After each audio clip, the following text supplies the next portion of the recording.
Welcome to Making It Fun, everybody. I am Rob Appell, your host from Michael Miller Fabrics, and we are going to do something super special today. I'm going to introduce you to a friend that I am dying to meet. That's right, and I say this kind of funny because I haven't met her yet, but Lisa Glanz is one of our new licensed designers. Now, she lives in South Africa, so of course I want to go there, meet her, and surf. But I'm just in love with her artwork, and I'm really excited to show you this project today. But before we dive in, let me introduce you via internet video. Here's a little something she put together for all of you.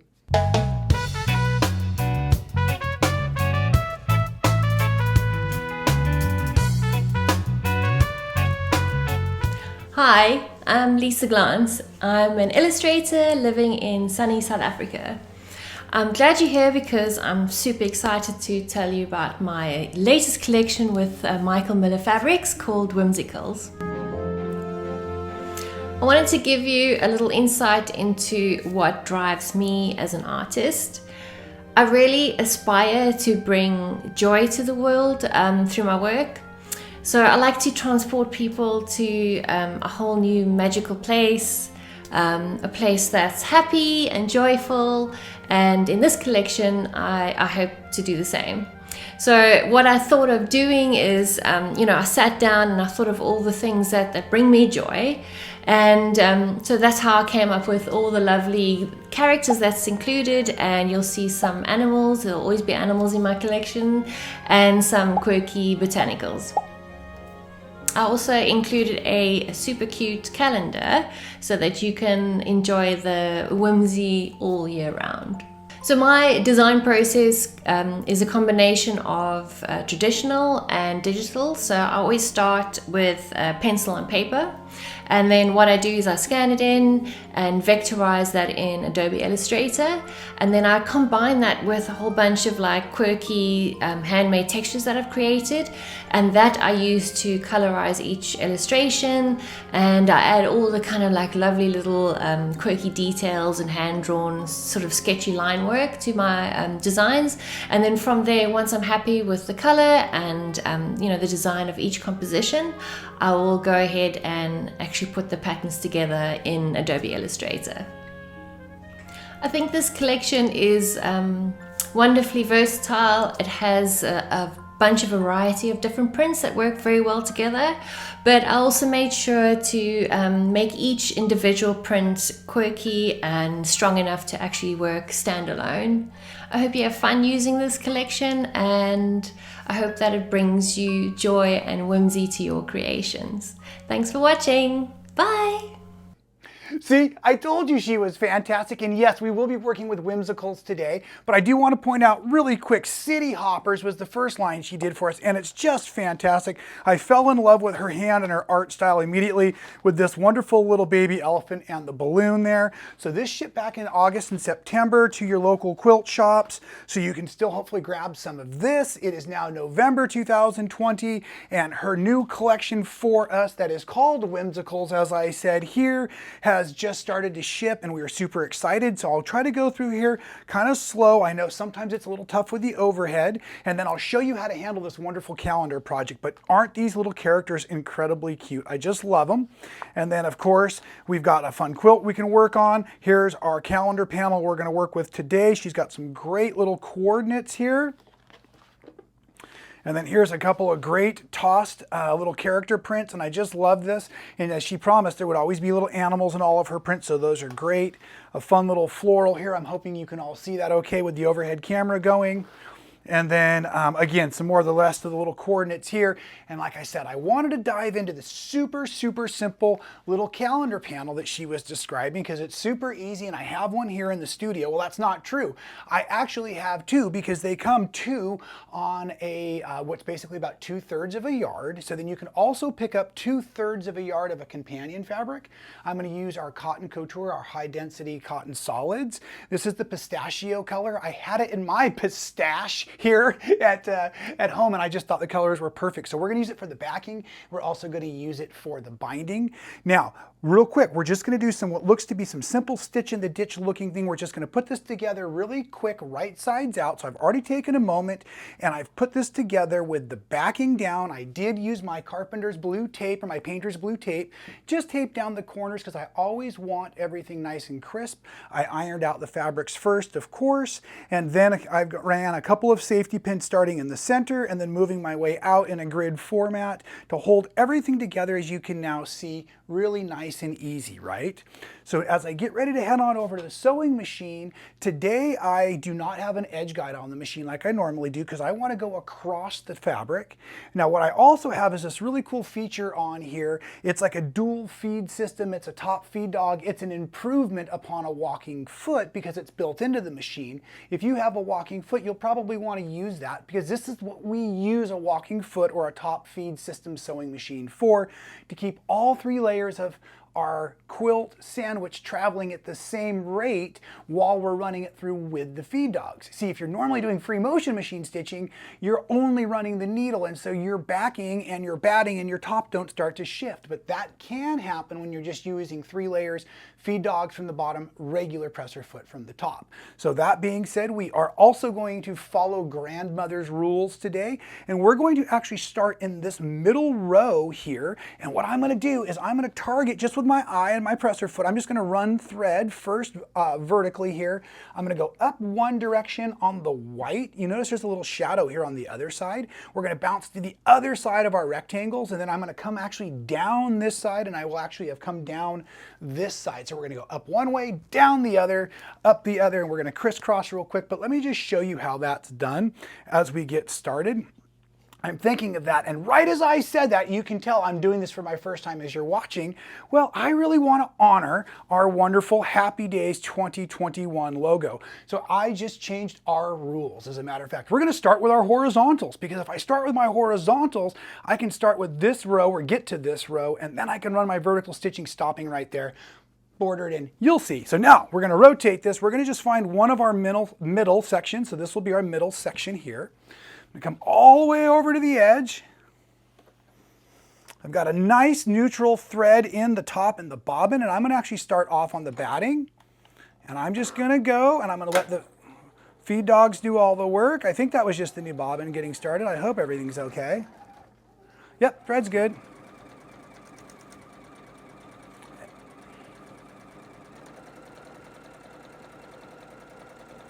Just letting the machine do most all of the work, just kind of steering with my hands, and actually also trying to keep, like if you were doing stitch in the ditch, the fabric away from what would be that pretend seam there.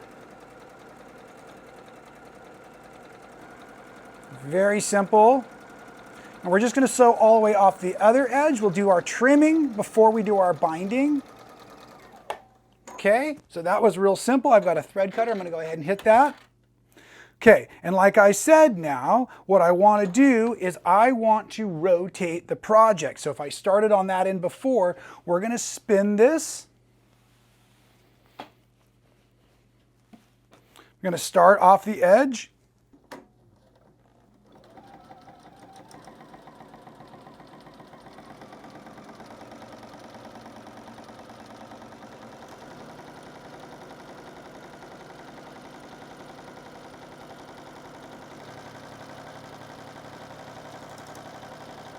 This machine here is the Juki DX3000 QVP, and that's kind of a cool feature they've got now, is that built-in top feed system.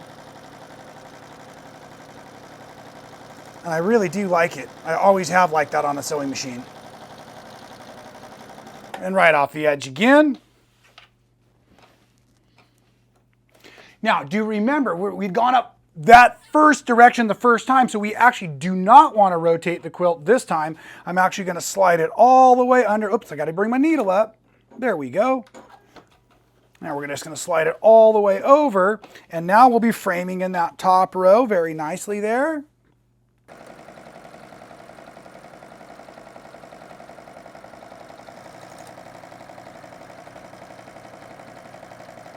I do need to rotate it for the last little row here on the bottom. And so once again, we're just going to take a majority of this work, slide it over here.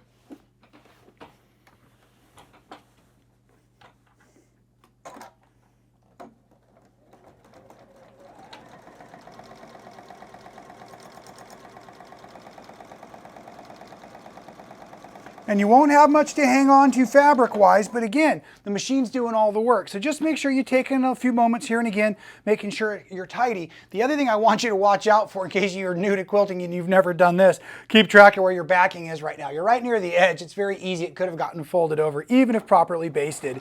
And then you'll be saying some bad words, deploying your seam ripper. Okay, so that'll be today's question for the comments below. I love it. I know many of you have fun little names, Jack, Grim, those kinds of things for your seam ripper. Boss Hog. What do you call your seam ripper? Let me know in the comments below as I'm getting this out, and I want to talk you through the next phase of our stitching here. And technically we've done all of our basting, so I could pull these safety pins out, but I don't need to yet, so let's not. What I want to point out, I don't know that you can see it, that's part of my strategy, but there is a row of thread now across here, so I framed in that happy days. I'll catch this up here when we put the binding on.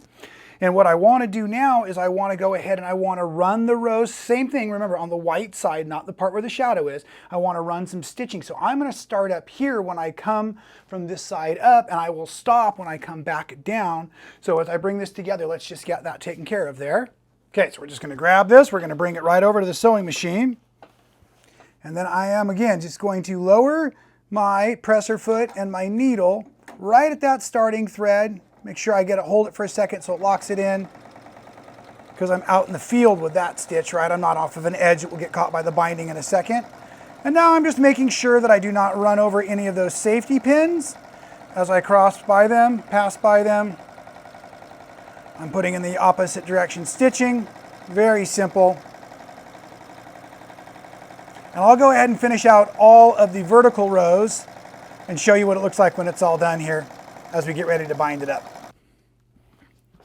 Okay, we are now set. We've got everything stitched down. I'm going to take a moment and pull the safety pins out now because I'm going to put a big long ruler across here, and I don't want the safety pins causing the ruler to slip around. So the next thing we are going to do is we're going to trim it.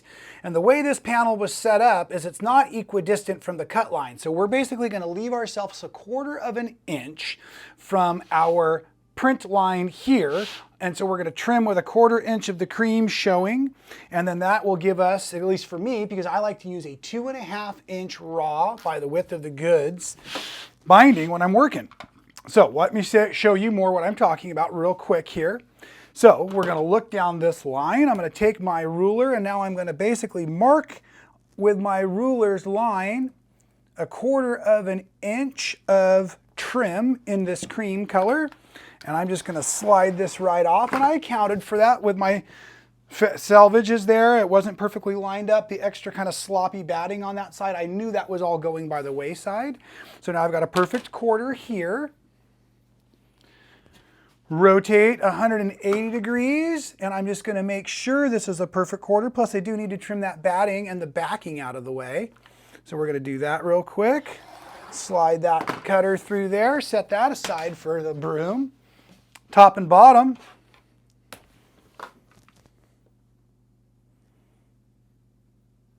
Now, this is a good point. So I just need to adjust the fabric a little bit because we have it printed beautifully, and so we just want to bind it beautifully. So you may need to do a little adjustment, and this quilting is very light. That's one of the nice things about stitch in the ditch style quilting, is it doesn't add a ton of weight to the project. If you're new to machine quilting, the more threads you add, you're really adding a whole new layer, a whole new density, and it actually makes it, like I said, feel a little stiffer, more rigid. So this is a nice, light, very pliable little project right now. Okay, so we've got that taken care of. Isn't that like terrific? All trimmed down, perfect like that? Okay, now I am going to set this aside momentarily, and you can do this one of two ways. Of course, you could use the real width of your goods, which will be about 44 inches by 2.5. That's the strip width of our binding we're about to make. But because I had the other half of my 2/3 of a yard, and I'm not afraid of making seams, I actually like sewing. This is why I do this job. That's supposed to be funny, by the way. Let's go ahead and get this ready. We're just going to slice this down into as many different pieces as possible. Now, let's do something real quick. That's about 22 inches that way, and it's 23 inches that way. So we're going to cut it this way. Let's get as much as we can out of the deal. And the first thing we want to do is we want to make a nice straight line of trim. And I'm actually just was eyeballing my selvage. Good, clean, that's our first cut, that's our trim cut, and now we're just going to slide this over. And think about it, why don't we all calculate this together while I'm trimming it down? I'm just going to make sure I have my 2.5 inch marks. Let me slip my ruler around. If this little panel needed half of this, we should be able to assume that one of these strips is now big enough to cover one side of our panel project. We are going to miter these corners and rejoin it all back together. So I'm going to assume I need technically one for each side, which makes 4, and then a 5th one, and that will be what we use to make our binding come together and our mitered corner. So I think I was at 3. We got 2 more to cut here.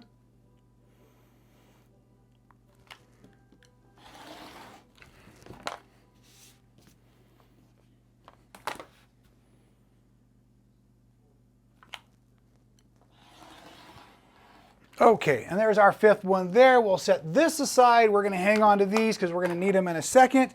And now as I get ready to go over to the machine, I still don't need any kind of edge guide because now I'm going to do bias binding, bias joining. So straight cut, sorry, it's going to be a bias seam allowance, is what I'm trying to say. And the key to this is I'm going to have my lower piece running horizontally and my new add-on piece is going to run vertically into my lap, and I'm lining up this edge and this edge. Everything is nice and clean, and we're actually going to sew from this corner to this corner. So if you can just see this little teeny tip over there, it kind of helps you when you eyeball it. I'm going to pinch them, I'm going to rotate them on my way to the machine, and then as I get over here, I'm going to just make sure that my threads are kind of out of the way. And again, we're not doing a 1/4 inch, we're doing a straight line. So I'm just going to get that lined up.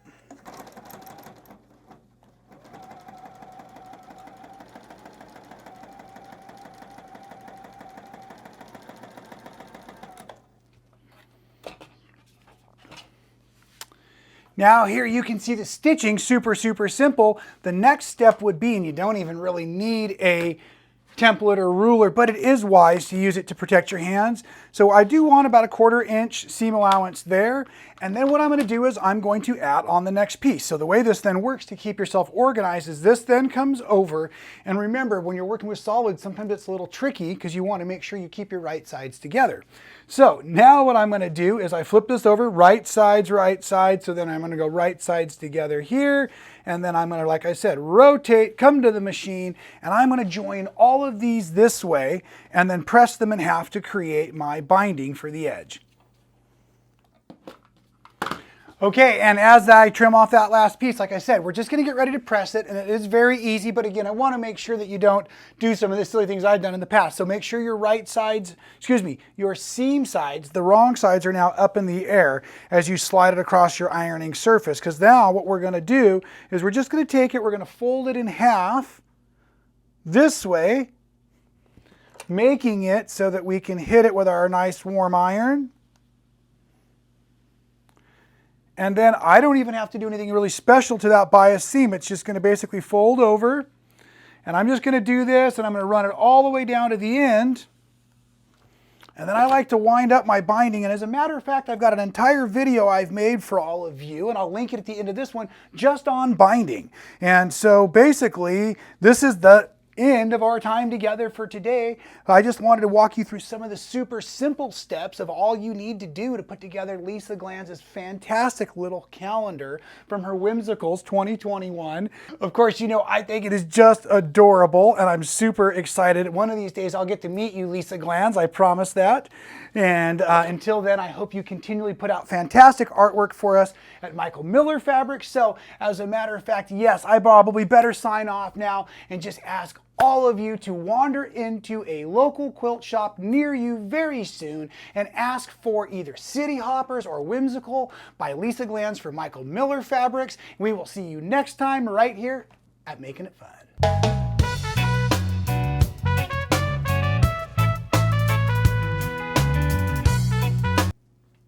Okay, that wasn't very nice. I shouldn't have left you hanging like that. I am so sorry. Of course you wanted to see it all finished and bound. There it is. Isn't it awesome? Turned out triffy. You can see how I left that kind of top edge so you could actually see the title on there. So again, thanks for being here for a video today. Here is that link, one of these two sides that'll pop up to the binding video. Please make sure you're subscribed so you don't miss a moment of the fun I'm having right here, and we will see you again real soon for another terrific tutorial. Adios, amigos.